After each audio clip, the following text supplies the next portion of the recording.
కప్లో ఎలా ఉంటుంది అంటే 4 దశలు ఉంటాయి. లీగ్లు, క్వార్టర్ ఫైనల్స్, సెమీఫైనల్స్, ఫైనల్స్. నిజంగా ఆంధ్రప్రదేశ్లో కూడా ఎన్నికల ఫైనల్ వరల్డ్ కప్కి ఈ 4 దశలు అలాగే అనిపించాయి. ఏమిటి ఆ 4 దశలు అన్నప్పుడు, లీగ్ దశలో మనం చూస్తే షెడ్యూల్ నోటిఫికేషన్, అలాగే స్క్రూట్నీ, విత్డ్రావల్స్ అంతా కూడా క్వార్టర్ ఫైనల్స్గా చూడొచ్చు.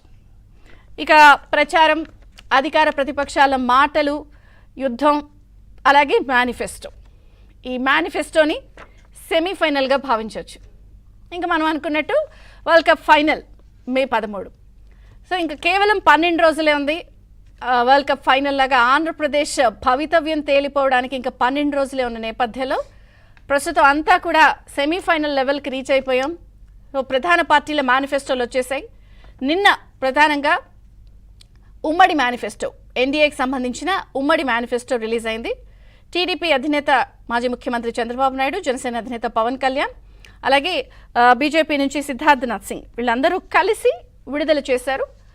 దీనికి ఒక 4 రోజుల ముందు కూడా వైసీపీ అధినేత ముఖ్యమంత్రి జగన్మోహన్ రెడ్డి గారు కూడా ఆయన తన ఎన్నికల మేనిఫెస్టోని ఒక 2 గంటల పాటు సుదీర్ఘంగా చెప్పిందే చెప్పి ఆయన వచ్చిన రకరకాల విమర్శలన్నింటినీ కూడా కాస్త దానికి వివరణిస్తూ చెప్పే ప్రయత్నం చేస్తూ మళ్ళీ అదే మేనిఫెస్టోని చాలా మెరుపులు ఎక్స్పెక్ట్ చేశారు అందరూ.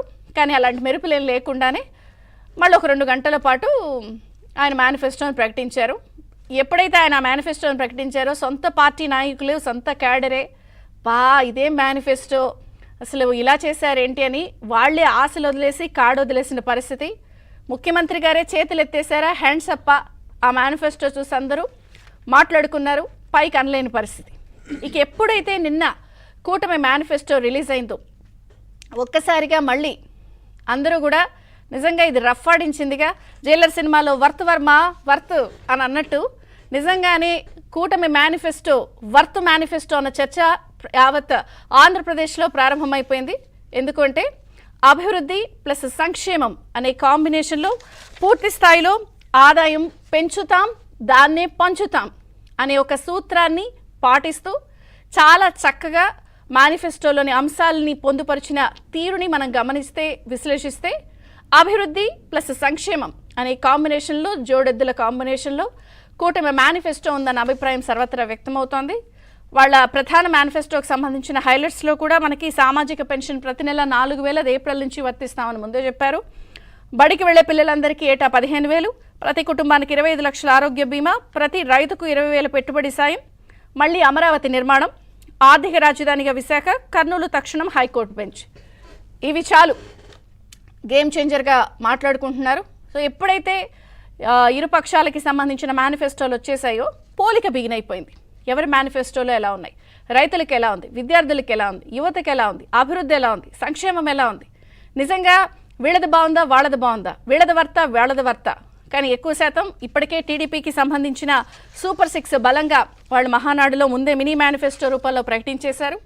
3 సిలిండర్లు మహిళలకి, ఉచిత బస్సు ప్రయాణం, అలాగే 4,000 పెన్షన్కి సంబంధించి ఇలా సూపర్ 6 వాళ్ళు ప్రకటించిన అంశాలకి గతంలోనే కొంత రీచ్ ఉంది.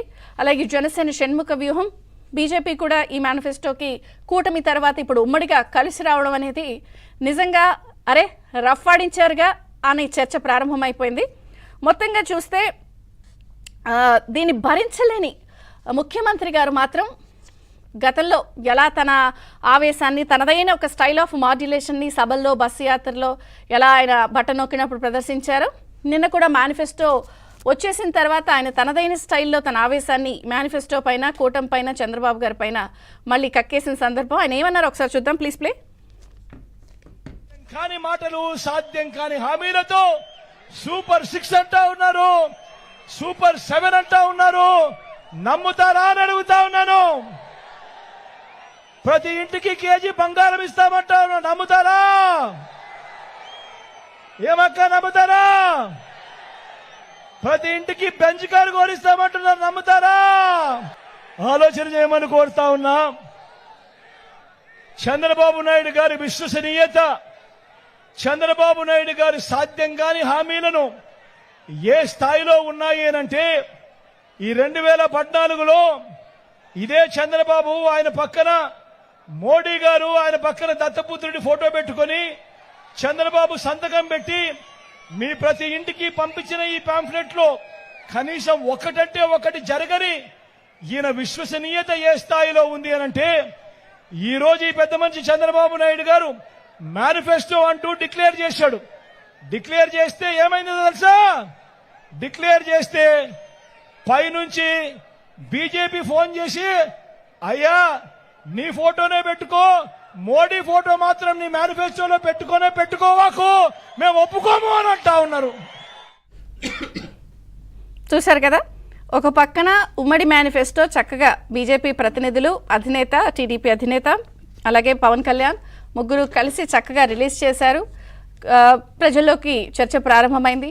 చాలా బాగుంది, హిట్, సూపర్ హిట్, రఫాడించారని అవుతుంటే మరొక పక్కన భరించలేని సీఎం గారు తన సభలో అరిగిపోయిన గ్రామ్ఫోన్ రికార్డ్ లాగా చెప్పిందే చెప్తూ ఒక రకమైనటువంటి బ్లాక్మెయిల్ రాజకీయానికి ఆయన దిగుతున్న పరిస్థితి కనిపిస్తోంది. వాళ్ళు వస్తే ఇలా అవుతుందట, వాళ్ళు ఎక్కడ పథకాలు ఆపేస్తామని చెప్పలేదు, ఉన్నవి కొనసాగిస్తూ కొత్తవి చెప్తూ అభివృద్ధిని ప్లస్ సంక్షేమాన్ని కాంబినేషన్లో చెప్పారు. కానీ ముఖ్యమంత్రి గారు మరి కాడుదిలేశారో చేతులెత్తేశారో హ్యాండ్సప్ అన్నారో తెలియదు. కానీ భరించలేక మళ్ళీ కొంత కూటమి మధ్య చిచ్చుపెట్టే ప్రయత్నం ఒక పక్క కనిపించింది. బ్లాక్మెయిల్ రాజకీయానికి దిగుతున్నారు కాబట్టి పూర్తి స్థాయిలోని డిఫెన్స్లో పడ్డారా? మేనిఫెస్టోని సంబోధిస్తూ చూపిస్తూ సూపర్ 6 అంట, సూపర్ 7 అంట అని ఇండైరెక్ట్గా ఆయనే తన ప్రచారాన్ని కూటమికి కల్పిస్తున్నారు. ఇంకొక పక్కన చెల్లెళ్ళు కూడా గట్టిగానే టార్గెట్ చేస్తున్నారు. షర్మిల గారు కూడా ఓడిపోతామన్న భయంతో కాబట్టి భారతి గారిని గ్రౌండ్లో క్షేత్రస్థాయిలో ఇంటింటికి ప్రచారానికి పంపిస్తున్నారు అని చెప్పి ఆవిడ టార్గెట్ చేస్తున్నారు. మొత్తంగా కూటమి మేనిఫెస్టోపై పాజిటివ్గా చర్చ ప్రారంభమైంది. అటు వైసీపీ ఇచ్చిన మేనిఫెస్టోలో మెరుపులు లేవని పెదవి విరుపులు కనిపిస్తున్న నేపథ్యంలో చెల్లెళ్ల టార్గెట్తో పూర్తి స్థాయిలో ఇప్పటికీ కూడా ఆ బ్లాక్మెయిల్ రాజకీయం దిగడాన్ని ఎలా చూడాలి? నిజంగా 2 మేనిఫెస్టోలు వచ్చేసాయి కాబట్టి సెమీఫైనల్ రీచ్ అయింది కాబట్టి ఇక